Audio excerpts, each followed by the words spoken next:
dad was a hard ass. One of those guys who believe that men just learn by doing things, you know? You don't take classes. You don't read the instructions. You just do it and you figure it out. Like when I was a kid, I never got to take swimming lessons. No, my dad would just pick me up and throw me in the water to teach himself CPR.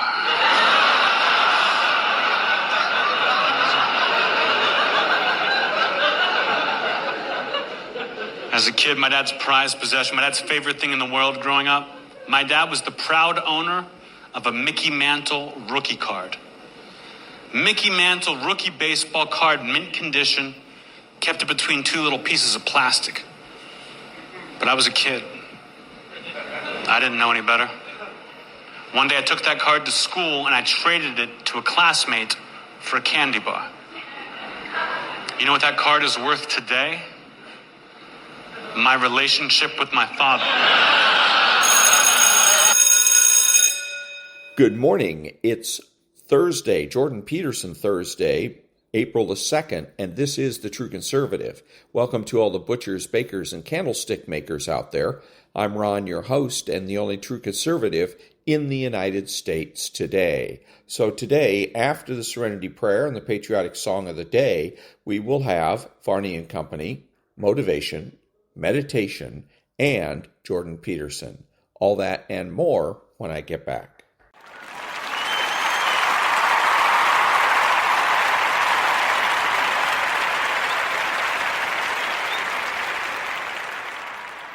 God, grant me the serenity to accept the things I should not change, the courage to change the things I should, and the wisdom to know the difference.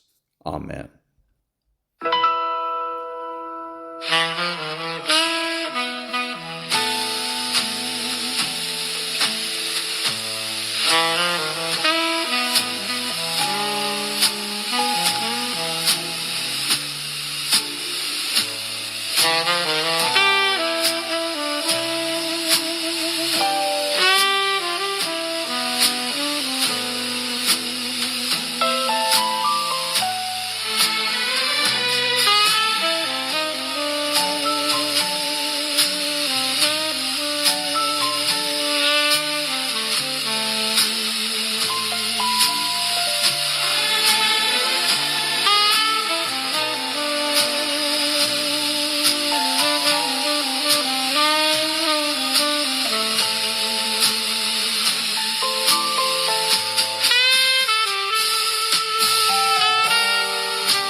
Thank you, Varney and Company. Company picks it up. Ashley Webster in for Stu. Ashley, take it away.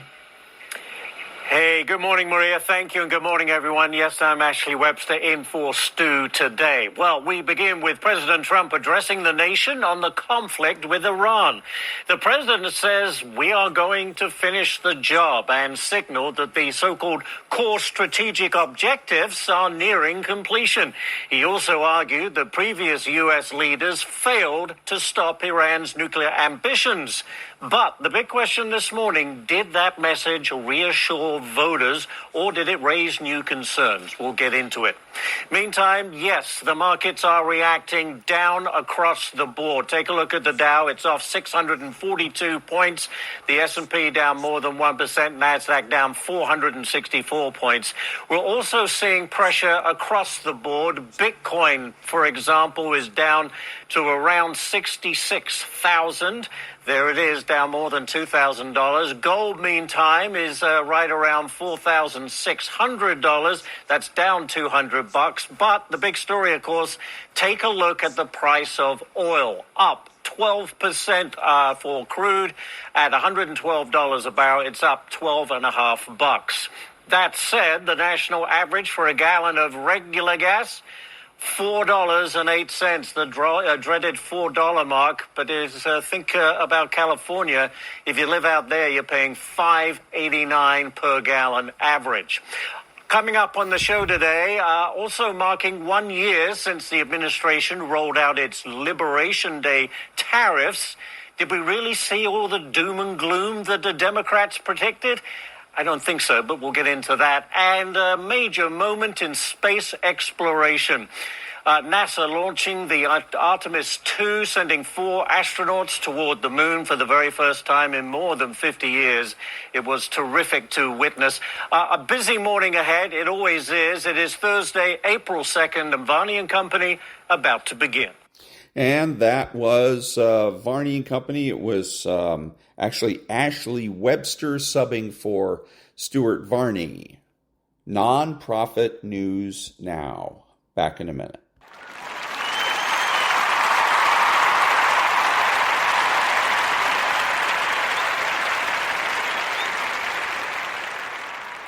Thank you.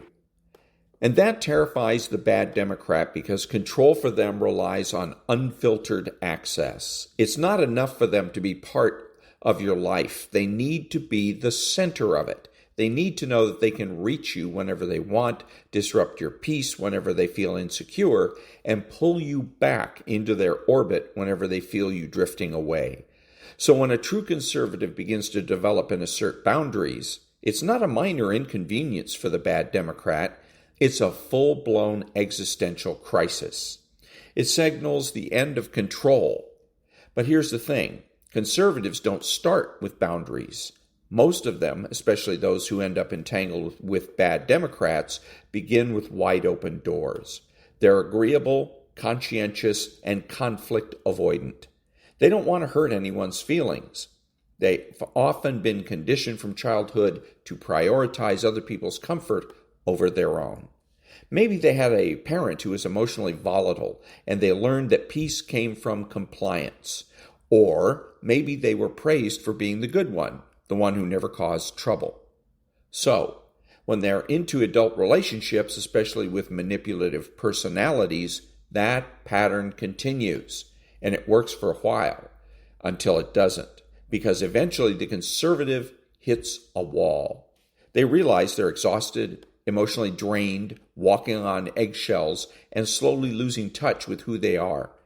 They start to notice that their needs are consistently ignored and their feelings are minimized. That they're in a relationship where they're always giving and rarely receiving. And then something clicks. Sometimes it happens quietly over time, sometimes it happens in one defining moment. But either way, they begin to understand that compassion without boundaries isn't caring, it's self-erasure. So they start saying no, not out of anger, not out of revenge, but out of self-respect. They start with small things. Maybe they don't respond to that guilt-tripping message right away. Maybe they decline the invitation that used to come with strings attached. Maybe they ask for space when they're overwhelmed. Each time they do, they feel a strange mix of guilt and liberation because they've been taught that saying no makes them selfish. But deep down, they start to recognize something even more powerful, that every boundary is an affirmation of their humanity. It says, I matter too. And this is where the bad Democrat starts to panic, because every no from the conservative is experienced as a loss of control. It's a refusal to play by the unspoken rules of the bad Democrat dynamic. Bad Democrats don't handle rejection well, even the subtle kind. They see it as defiance, as betrayal. They may escalate their tactics. They may become more demanding, more manipulative, or they may shift into victim mode, painting themselves as the wounded party, trying to guilt the conservative back into submission. But what they don't understand is that the conservative has begun to change on a fundamental level. They're no longer playing to win approval. They're no longer afraid of disappointing someone who's never truly been pleased with them anyway. And here's where it gets really interesting. Boundaries don't just protect the conservative, they expose the bad Democrat. Because once you stop over-functioning, once you stop managing the bad Democrats' emotions for them, their behavior becomes obvious. Their entitlement becomes transparent. Their inability to handle basic emotional limits starts to reveal just how distorted the dynamic really was. You see it clearly once you stopped participating in it, and it's jarring. You start to realize that as long as you reflected back the image they needed to see, everything was fine. But the moment you asserted your own image, your own needs, your own voice, the relationship started to unravel. And this is the paradox of boundaries. They feel hard at first. They feel cruel even, especially for someone who spent their life equating caring with self-abandonment. But over time, boundaries become acts of deep kindness, both to yourself and to others, because they clarify what's yours to carry and what isn't. They create space for honesty, and most importantly, they protect your capacity to care without being consumed. The bad Democrat will almost always see conservative boundaries as hostility, because for them, caring means possession. It means control. And when you take that control away, not by fighting, not by yelling, but by calmly stepping back, they don't know what to do with that. Back in a minute.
And now, motivation. Don't give me any excuses about you can't control. Shut your mouth. You don't fucking want to. You don't want to. You're getting civilized. You're getting soft. Whatever you put into something's whatever you get out of it. But some of you think something gets better by bitching and whining and complaining and feeling like a little victim. So as I'm talking to you, you can make excuses or you can become a fucking winner. What's y'all's favorite movie? The movie where it starts out where some rich kid gets a bunch of money from his dad, spends a whole bunch of money, the whole movie goes by, he buys whatever he wants, he never has a problem, and then the movie ends? Or is it a movie like Rocky, where he was the underdog? Nobody thought he was going to make it. He had everything going against him.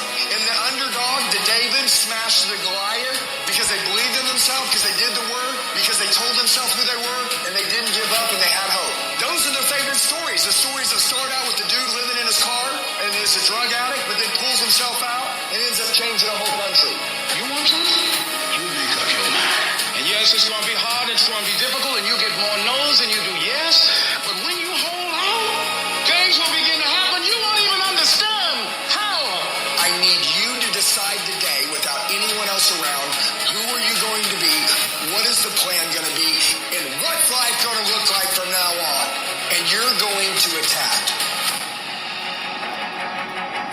I get sick and tired of people telling me how bad they want it, yet their actions don't back up that statement. Having esteem for yourself only occurs when you put yourself on the line and you do something that's incredibly difficult on a regular basis. That's where pride comes from, something that's earned. So there are people who want stuff, but you kind of want it. Are you interested or are you obsessed? Obsession is wanting something so bad that I go to bed with, I wake up to it, I make whatever sacrifice, I grind, I can't live without it. And a lot of people, they wish, and they're not willing to work. I love the process. I love the thought of working for what I want. And I firmly believe you're never supposed to wish for it more than you're willing to work for it. Winners aren't made on a stage or in the arena. They're won in the thousands of hours in the training room, the study sessions, the 5 a.m. runs, in the rain, when everyone else is sleeping. That's when it's won. I'm here today. I'm an ordinary person, but I focused on my craft. I have burning desire to be excellent. I love what I do. It's my oxygen. It's my DNA. 4 in the morning I get up and I'm working in my craft because I love it. It's the hidden work. I look at it as like a rock, and that rock is you. And every day you fight, not wanting to get up, and you do anyway. You chip another piece off that fucking rock. And every day you go to train, you train harder and harder and harder and harder, and you get up early, and all these things you do, you start forming yourself. You're chipping another piece of that rock off. Before you know it, that rock, it becomes the masterpiece in which you fucking created. The only way to succeed is to pay full price. It takes blood, sweat, tears. There's no fucking shortcuts. Stop looking for them. If you want it, you gotta work for it. You gotta go earn it. I dare you try to shortcut success. It's not going to happen. You can't go around it. You can't go under it. You can't go over it. The only way you can get to it is through it. I'm talking about the commitment that says, I am going to stay true to what I said I would do long after the mood that I said it in has left. Hold yourself responsible for a higher standard than anybody else expects of you. Never excuse yourself. It just takes one more push-up, one more mile, one more grade, one more bit of effort, one extra little thing to get you where you're trying to go. You gotta begin with the end in mind. So whatever your dream or your goal is, you gotta wake up every day to it. You gotta go to bed with it. You gotta read stuff, the music you listen to, everything you do gotta pour into that dream. When you dedicate your life, you don't care anything about the odds. When the dream is big enough, the odds don't matter. Giving your all, it can be confusing to mediocre people. I don't understand why you gotta work so hard. You don't have to. I'm doing this for me, because I'm going for greatness. Instead of killing them with kindness, torch you with fucking success. Keep your dreams phenomenal. Keep your vision phenomenal. And now I need you to get your weight up. I need you to get your schedule up. I need you to get your life up. I need you to get your action up. I need you to get to a place that every single thing that you do is phenomenal so that the life you want to live, you can actually live that life. While most people stop when they're tired, I stop when I'm done. The only thing limiting your horizons is you. And that was motivation. Back in a minute.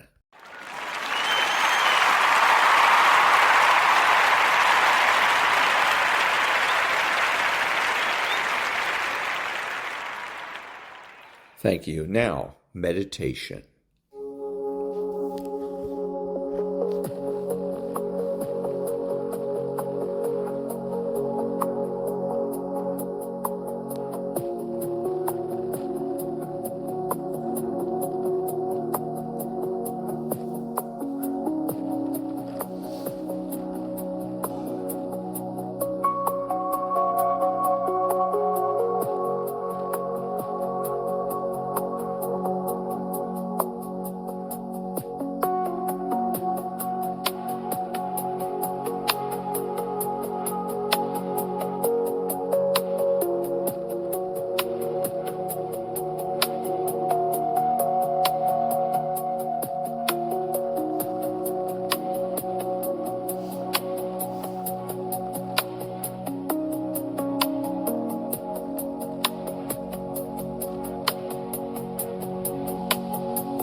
And that was a little meditation. Back in a minute.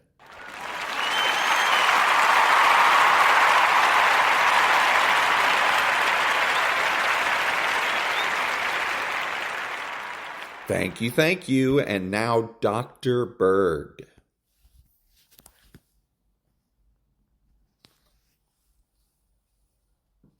Hey guys, today we're going to use the foot as a way of diagnosing the liver. And of course, my disclaimer here is that you're not really diagnosing a liver disease. You have to go to the doctor and have them do tests to figure that out. But this will give you some good clues on a potential problem with your liver. Okay? That being said, let's dive in. And these are just little indicators that can actually help you narrow things down. First thing we're going to talk about is the little red and brown dots. They can be larger and smaller, and you can also have like a little shininess to them. They're usually on the lower leg. That is poor circulation, and that is usually a liver problem. It could also be diabetes. It could be many other things, but you see this a lot when people have liver problems. So the actual appearance of the lower leg and the foot gives a lot of great information about the overall health of the person, because the heart has to send blood all the way down to your feet and then back through the vascular system. And usually if there's a liver problem or a heart problem, whatever, there's going to be a vascular problem.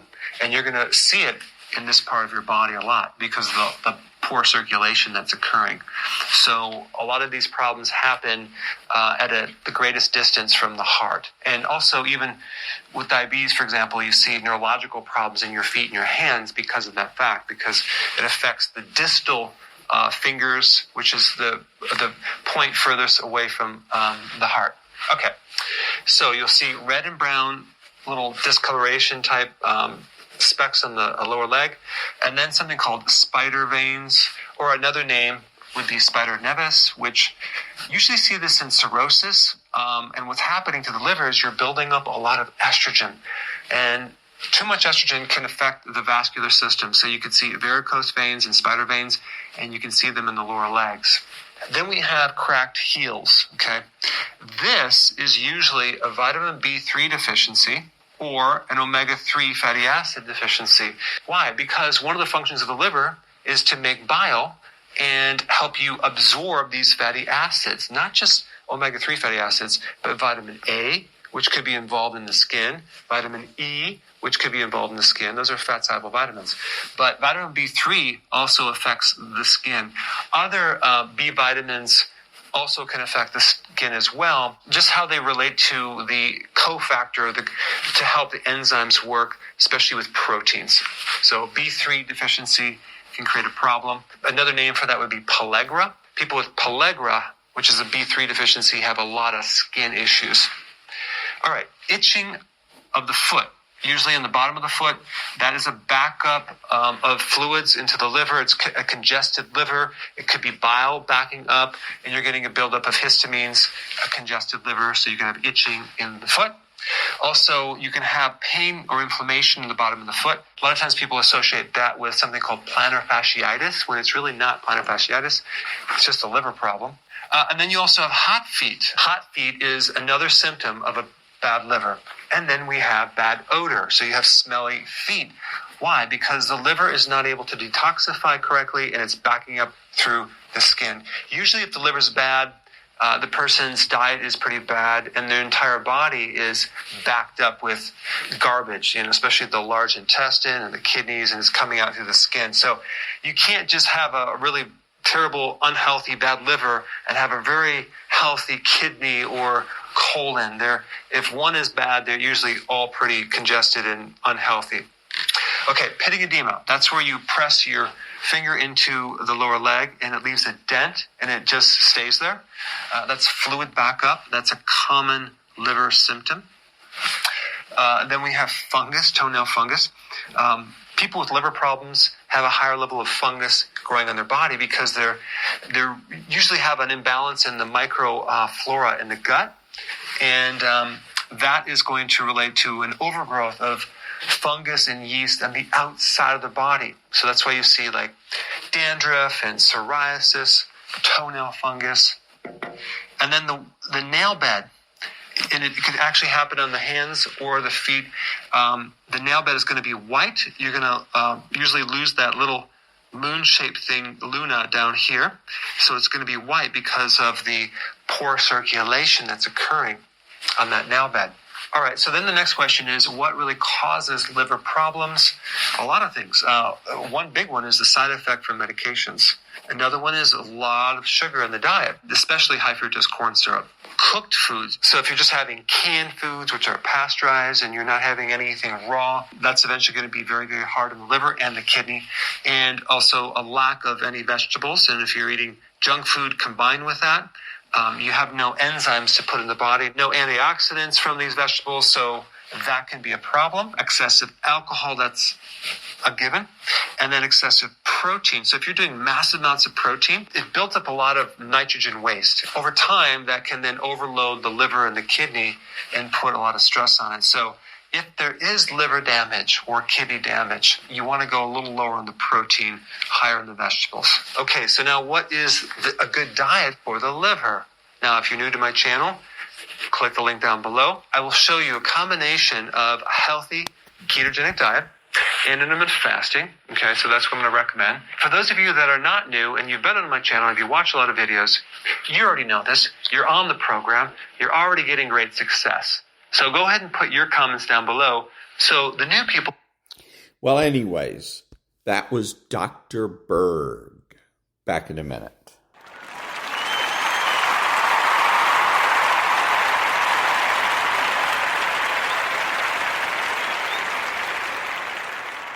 Thank you. And this is a clip of Bill O'Reilly and what's his name? Piers Morgan.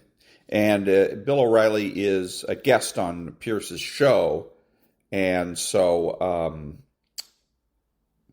here we go. Trump has to take that into account. That is an enormous factor here. You have not heard China say much about Iran. They certainly haven't stuck up for the mullahs. They have not. So I suspect, in addition to the negotiations that are taking place between the United States and Iran, and nobody knows who's in charge in Iran, other negotiations very secretly are being done between Washington and Beijing. That would have to happen because it's so volatile. China is not going to allow itself to be starved of energy. But explain to me how any of this is consistent with Donald Trump, the presidential candidate in 2024, saying that he would not take America into any more senseless Middle Eastern wars because they were way too expensive, both on economy and human life, that he would focus on America first, sorting out the problems in America. He'd make it secure at the border, which he's done to his credit, and that he would bring the cost of living down and he would reduce inflation and get rid of it. How does any of what he's done with Iran tick any of those boxes? Because from where I'm sitting, it looks like he's done the complete opposite to what he campaigned on. Well, you're asking a very legitimate question, but things change. So the threat level in Iran changed. And well, again, and he's answering this very awkwardly. Well, that's a very legitimate question. Well, he tries to figure out how to handle this. Because, again, this is one of the left's favorite techniques is where they imply, the implication. What is it that they say is that there's nothing so potent as the unspoken. And so it's what Piers Morgan is not saying that is what is creating the problems for Bill O'Reilly. But what he should have done, Bill O'Reilly, is go right at it when he says, well, how is this consistent with what he campaigned on? And you just simply say, it isn't. So what? And then the burden goes back to Piers Morgan. See, because he's trying to put the burden of proof on Bill O'Reilly. He is assuming that Bill O'Reilly is a Trump supporter, and so he thinks he's going to put Bill O'Reilly on the spot. And he succeeded actually in doing that. If Bill O'Reilly had simply come back, turned the tables on Pierce, and put the burden of proof on him by again saying, well, it's not consistent. So what? Or, well, it's not consistent. Who cares? And then make him explain. Make him the center of attention. Piers Morgan wants to be transparent. He wants just to be the conduit of questions and ideas, that he doesn't want anybody to actually look at him or consider him as the source of these questions. So you turn it back around on him, and that's the way you win the argument. Because there's no doubt that Piers Morgan is doing his best to try to embarrass the Trump administration in general and President Trump in particular. Back in a minute.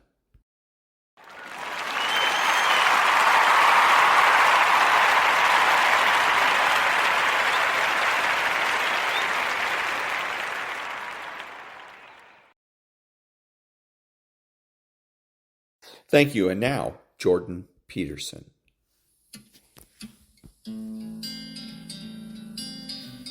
So your attention, for example, is mediated by unconscious forces.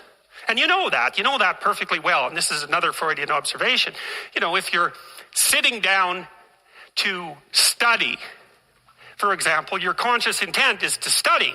But you know perfectly well that all sorts of distraction fantasies are going to enter the theater of your imagination non-stop and annoyingly. And there isn't really a lot you can do about that except maybe wait it out. You'll be sitting there reading and your attention will flicker away. You'll think about, I don't know, maybe you want to watch Jane the Virgin on Netflix or something like that. Or maybe it's time to have a peanut butter sandwich. Or you should get the dust bunnies out from underneath the bed. Or it's time to go outside and have a cigarette. Or maybe it's time for a cup of coffee. Or it's like all these subsystems in you that would like something aren't very happy just to sit there while you read this thing that you're actually bored by. And so they pop up and try to take control of your perceptions and your actions nonstop. Maybe you think, well, this is a stupid course anyways. Why do I have to read this damn paper? And what am I doing in university? And what's the point of life? It's like you can really get going if you're trying to avoid doing your homework. And then you might think, well, what is it in you that's trying to avoid? Because after all, you took the damn course and you told yourself to sit down. Why don't you listen? Well, because you're a mess. That's basically why. You haven't got control over yourself at all. And no more than I have control over this laptop. Okay, so there's the memory function of the unconscious, and there's the dissolutive function. That's an interesting one. The unconscious contains habits, once voluntary, now automatized, and dissociated elements of the personality, which may lead a parasitic existence. That's an interesting one. I would relate that more to procedural memory. So what you've done is practice certain habits, whatever they might be. Let's call them bad habits. And you like those things to get under control, but you can't. So maybe when you're speaking, for example, you use like and and you say a lot. And you've practiced that, so you're really good at it. And you'd like to stop it, but you don't get to because you've built that little machine right into your being, right? It's neurologically wired, and it's not under conscious control. And anything you practice becomes that. It becomes part of you, and that's another element of the unconscious, a different part. And then there's a creative part, which is that, well, you're sitting around and maybe you're trying to write something, or maybe you want to produce a piece of art or a piece of music, or maybe you're just laying in bed dreaming, and you have all these weird ideas, and especially in dreams, it's like, where do those things come from? And even more strange, one of the things that's really weird about dreams, and almost impossibly weird, is that you're an observer in the dream. It's like a dream is something that happens to you. Well, you're dreaming it, theoretically. So how is it that you can be an observer? It's almost like you're watching a video game or a movie, but you're producing it, at least in principle, although the psychoanalysts would say, well, no, not exactly. Your ego isn't producing it. Your unconscious is producing it. It's a different thing. It's a different thing. And of course, Jung would say, well, it's deeper than that. The collective unconscious might be producing it. It's in some sense, it isn't you exactly, or it isn't the you that you think of when you think of you. And that's the ego from the Freudian perspective, the you that you identify with. That's the ego. And outside of that is the unconscious, the id.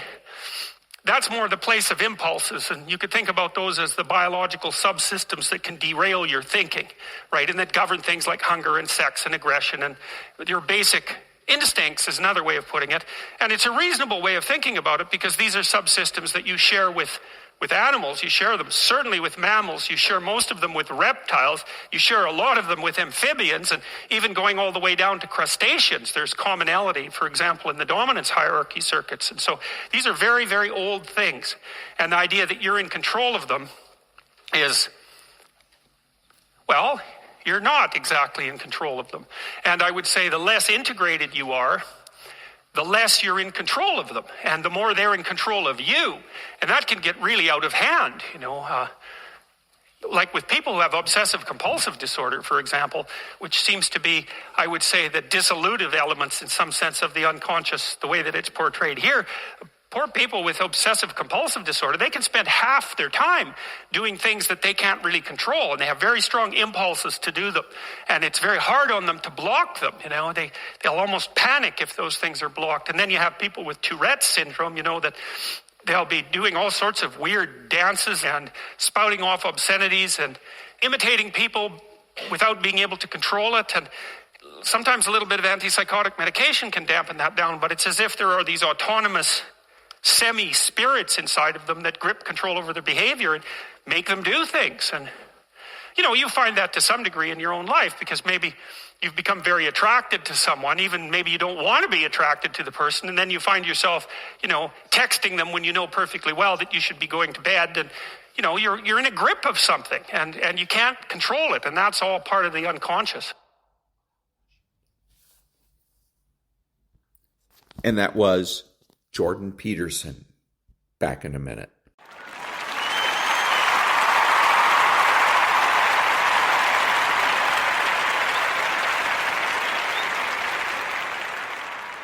Thank you. This is Ron, your host, the only true conservative in the United States today, bidding adios to all the butchers, bakers, and candlestick makers out there, and reminding you that you're not neutral and that the government has no rights.